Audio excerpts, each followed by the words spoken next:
नमस्कार दोस्तों मैं आपका दोस्त राजवीर और आज फिर से हाजिर हूँ आपके सामने एक और कहानी के साथ। दोस्तों, फिल्में हम सब देखते हैं और कहते हैं कि जो फिल्में हैं वो हमारे समाज का आईना होती है, यानी कि हमारे जो समाज में हमारे इर्द गिर्द जो होता है वही फिल्मों में दिखाया जाता है। या फिर हम ये भी कह सकते हैं कि जो फिल्मों में होता है वो कहानी भी कॉपी करके कई बार हमारे समाज में हो जाती है, उस कहानी को भी समाज में दोहरा दिया जाता है। क्राइम से रिलेटेड कहानियाँ जो फिल्मों में दिखाई जाती है उसको उठा के और क्रिमिनल जो हैं वो समाज में इम्प्लीमेंट कर देते हैं कहानी को पूरी को, समझते हैं हम पकड़ा नहीं जाएंगे क्योंकि फिल्मों में भी हीरो बच गया था। लेकिन ऐसा नहीं होता दोस्तों। आपको पता है क्राइम नेवर पेस, यानी कि कोई भी क्राइम सक्सेसफुल या कह सकते हैं कि कोई भी क्राइम जो है वो परफेक्ट नहीं हो सकता। कातिल कहीं ना कहीं कोई ना कोई सुराग छोड़ता है, क्रिमिनल कोई सुराग छोड़ता है और पुलिस उस छोटे से सुराग को पकड़ के क्रिमिनल तक पहुंच जाती है। दोस्तों, आज की कहानी है पति पत्नी और जो पत्नी है उसके प्रेम की कहानी है। कहानी की शुरुआत 2017 27 नवंबर की है। तेलंगाना, जो भारत का एक राज्य है तेलंगाना, वहां पर एक नगर है कुर्नूल की ये कहानी है 27 नवंबर 2017 की। एक शख्स को एक महिला लेके हॉस्पिटल पहुंचती है। शख्स का जो चेहरा है वो पूरी तरह से झुलसा हुआ है। शख्स का नाम है सुधाकर रेड्डी, एक प्राइवेट कंपनी में मैनेजर है और जो महिला उसको लेके आई है वो उसकी पत्नी है और उसका नाम है स्वाति रेड्डी। वो उसको हॉस्पिटल लेके आती है। शख्स का चेहरा जला हुआ है। डॉक्टर उसे एडमिट करते हैं और उसका ट्रीटमेंट शुरू करते हैं और देखते हैं कि उसका 30% जो चेहरा है वो झुलस चुका है। स्वाति डॉक्टरों को बताती है कि एक हमले में कुछ हमलावरों ने उसके पति के ऊपर एसिड फेंक दिया और उसका जो चेहरा है वो जल गया। उसके बाद स्वाति अपने परिवार को फ़ोन करती है, उन्हें बताती है और जो सुधाकर का परिवार था, उसका भाई, उसकी माँ, उसकी बहनें, वो सब आती हैं। आकर वो सुधाकर को देखते हैं, उसका चेहरा देखते हैं, हालत देखते हैं। हालत बहुत ख़राब थी। पूछते हैं कैसे हुआ, तो स्वाति उन्हें भी यही बताती है कि किसी हमलावर ने उनके ऊपर एसिड फेंक दिया। और वक्त बीतता है, हालत कुछ सुधरती है, सुधाकर थोड़ा ठीक होता है, उसके चेहरे पर पट्टियाँ ही पट्टियाँ हैं। कुछ खाने लगता है। शुरुआत में कुछ नहीं खा रहा था, फिर उसको लिक्विड दिया जाता है। उसके बाद उसको हल्का ठोस आहार खाना शुरू कर देता है वो, और फिर उसका जो खाना है वो घर से भी आने लग जाता है, लिक्विड टाइप में या ठोस में। तो दोस्तों, सुधाकर को मटन सूप बहुत पसंद था अपनी माँ के हाथ का। चाहे कुछ भी हो जाए, कैसा भी वो बीमार हो, लेकिन अगर उसको मटन सूप मिल जाए या मटन सूप उसे दिख जाए तो उस पर टूट पड़ता था पागलों की तरह। उसकी माँ को पता था कि उसके बेटे को मटन सूप बहुत पसंद है, तो उसकी माँ ने आज सोचा कि आज मैं मेरे बेटे को मटन सूप ले जाके पिलाऊंगी, और वो मटन सूप तैयार करती है। अपने छोटे बेटे के साथ हॉस्पिटल पहुंचती है। सुधाकर की हालत में अब काफ़ी सुधार था। माँ वहां पहुंचती है, सुधाकर को मटन सूप देती है, लेकिन सुधाकर मटन सूप पीने से मना कर देता है। माँ काफ़ी मिन्नतें करती है कि बेटा ये तो तेरा फेवरेट है, तू तो इसको छोड़ता ही नहीं है, पहले भी बीमार हुआ था, उस कंडीशन में भी तूने मटन सूप नहीं छोड़ा था, आज तू कैसे नहीं ले रहा। लेकिन सुधाकर काफ़ी मिन्नतें करने के बाद भी मटन सूप नहीं पीता है। माँ को तो अटपटा नहीं लगता, लेकिन वहाँ जो उसका छोटा भाई खड़ा होता है उसको थोड़ा अटपटा लगता है, उसको हल्का सा शक होता है उसके ऊपर। वक्त और बीतता है, सुधाकर की तबीयत में और थोड़ा सुधार होने लगता है। परिवार वाले उसको देखने के लिए आते जाते रहते हैं, पत्नी वहीं थी। अब जो उसका छोटा भाई है वो सुधाकर से बातचीत करता है तो उसको शक होता है, क्योंकि दोस्तों हर एक व्यक्ति की, हर एक आदमी की जो एक पर्सनैलिटी होती है, उसका चाल ढाल बोलने का, उसका स्वभाव वो अलग होता है। यहाँ पर सुधाकर का जो छोटा भाई था वो देख रहा था कि नहीं तो उसके भाई से उसकी चाल मैच करती है, क्योंकि अब सुधाकर की हालत थोड़ी ठीक हो गई थी तो वो घूमने फिरने भी लग गया था। उसकी चाल भी मैच नहीं हो रही, उसकी बॉडी का जो स्ट्रक्चर है वो भी मैच नहीं हो रहा, उसकी पर्सनैलिटी और उसकी जो बोली है वो भी मैच नहीं हो रही। तो ये सब देख के उसके भाई को थोड़ा शक होता है। शक होने के बाद में वो पुलिस स्टेशन जाता है, नज़दीक के पुलिस स्टेशन, और वहाँ जाके वो पूरी कहानी बताता है कि ऐसे ऐसे उसका बड़ा भाई है सुधाकर रेड्डी, उसका चेहरा झुलस गया है, किसी ने एसिड उसके ऊपर अटैक किया था, हॉस्पिटल में एडमिट है, लेकिन मुझे शक है कि वो मेरा भाई नहीं है, क्योंकि उसकी चाल ढाल बोल चाल वो सब मैच नहीं हो रहा।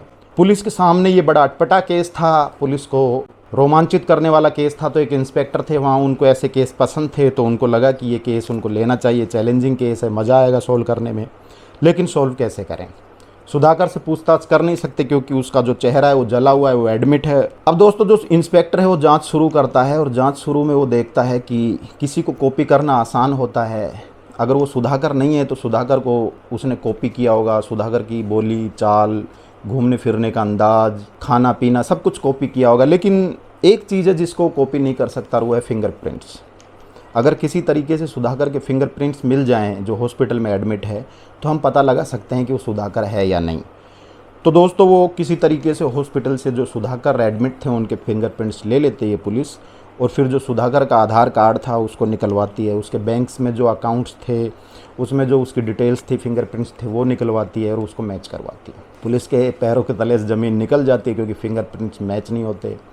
पुलिस को कंफर्म हो जाता है कि जो शख्स हॉस्पिटल में एडमिट है वो सुधाकर नहीं है। अब कैसे पता लगाया जाए कि वो कौन है? तो प्लान करते हैं कि स्वाति को बुलाया जाए और स्वाति से पूछताछ की जाएगी। अब पुलिस स्वाति से ये नहीं पूछती, शख्स के बारे में नहीं पूछती, पुलिस इस बात को, इस चैप्टर को हिडन करके उससे पूछती है हमले के बारे में, कि आपका जो पति था उस पर हमला कैसे हुआ।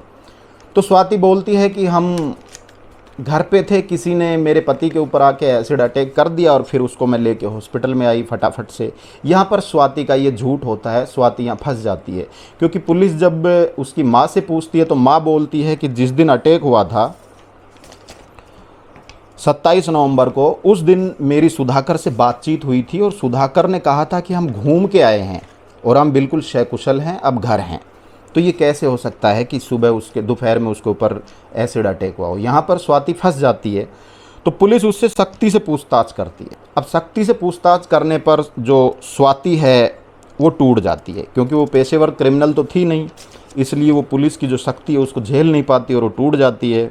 अब वो बताती है कि उसकी शादी 2014 में सुधाकर के साथ हुई थी। सुधाकर प्राइवेट कंपनी में मैनेजर था, वो नर्स थी, और शादी के 1-2 साल तो बिल्कुल अच्छा चल रहा था। उसके बाद में उसकी पीठ में दर्द रहने लग जाता है। सुधाकर उसको एक हॉस्पिटल में लेके जाता है, डॉक्टर को दिखाता है। डॉक्टर बोलता है कि इसको फिजियोथेरेपिस्ट की ज़रूरत है और वो फिजियोथेरेपिस्ट के पास उसको ट्रांसफ़र कर देता है। सुधाकर जो है अपनी पत्नी को फिजियोथेरेपिस्ट के पास लेके जाता है जिसका नाम राकेश होता है, और वहाँ से पत्नी का फिजियोथेरेपी स्टार्ट करवाते हैं।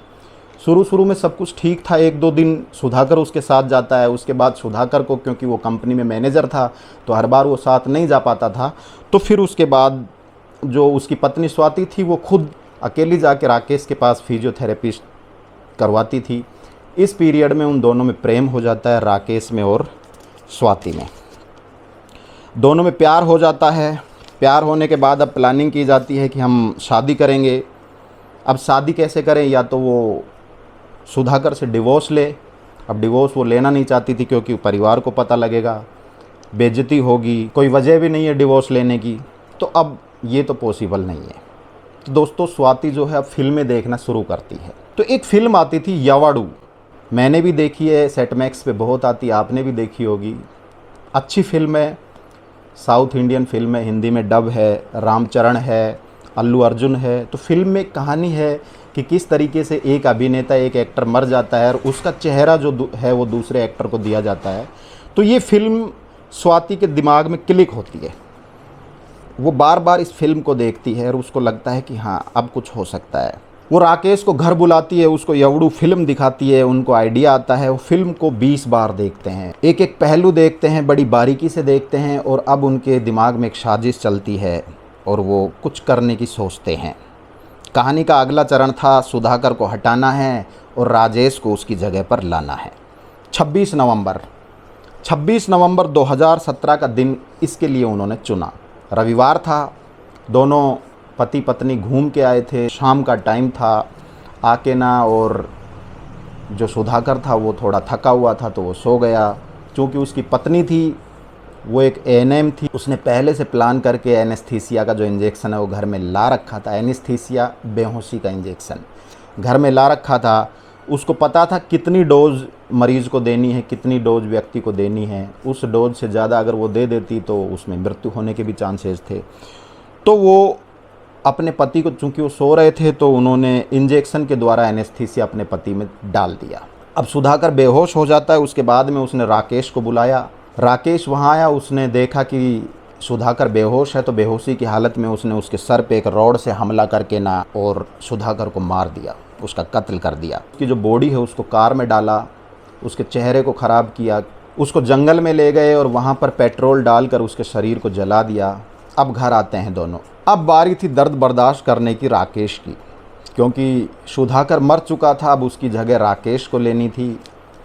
चेहरा उसका चेंज करना था प्लास्टिक सर्जरी से, जैसे कि फ़िल्म में उन्होंने कहानी में देखा था। तो सीधी सी बात है, राकेश को अपना चेहरा ख़राब करना पड़ेगा। कोई भी व्यक्ति को जब बोला जाए कि तेरा चेहरा ख़राब करना है, जलाना है, तो कोई भी व्यक्ति घबराएगा, डरेगा। तो राकेश सहमत नहीं हो रहा था, लेकिन बार बार उसको समझाने पर जब स्वाति ने उसको समझाया कि कुछ नहीं होगा, 30% चेहरा ही मैं तुम्हारा जलाऊंगी, क्योंकि इससे ज़्यादा उसको पता था कि ज़्यादा चेहरा अगर जल जाएगा तो फिर दिक्कत हो जाएगी। बड़ी मुश्किल से राकेश मानता है और उसके बाद में उसको चेहरे को जो स्वाति ने 30% जलाया, और फिर उसके बाद कैसे कैसे वो उसको हॉस्पिटल लेके गई और कैसे कैसे उसका ट्रीटमेंट करवाया, वो कहानी मैं आपको पूरी बता चुका हूँ। तो उसके बाद में स्वाति को गिरफ़्तार किया जाता है, राकेश को गिरफ़्तार किया जाता है, दोनों के ऊपर 302 का मुकदमा दर्ज किया जाता है और वो अभी जेल में है। तो दोस्तों ये कहानी थी, किस तरीके से एक फ़िल्म देख के ना एक आइडिया आता है, आइडिया चुराया जाता है और उसको इम्प्लीमेंट किया जाता है, किस तरीके से जो समाज में घटता है वो फ़िल्मों में दिखाया जाता है, या फिर ये भी कह सकते हैं कि किस तरीके से फ़िल्मों में जो घटता है उसको जो क्रिमिनल माइंड के जो व्यक्ति होते हैं, जो उस कहानी को उठा के फिल्मों से वो रियल लाइफ में उसको इम्प्लीमेंट कर देते हैं। लेकिन दोस्तों फिर मैं यही कहूँगा, कभी भी क्राइम परफेक्ट नहीं होता, कोई ना कोई सुराग छूट ही जाता है और पुलिस उस सुराग को पकड़ के कातिल तक, क्रिमिनल तक पहुँच जाती है। उम्मीद करता हूँ आज की स्टोरी आपको अच्छी लगी होगी। अगर अच्छी लगी है तो इस कहानी को आगे फॉरवर्ड कीजिए, चैनल पर नए हो तो इसे सब्सक्राइब कीजिए और अपने दोस्त राजवीर को दीजिए इजाज़त। मैं मिलूँगा फिर एक और कहानी के साथ, तब तक के लिए जय हिंद।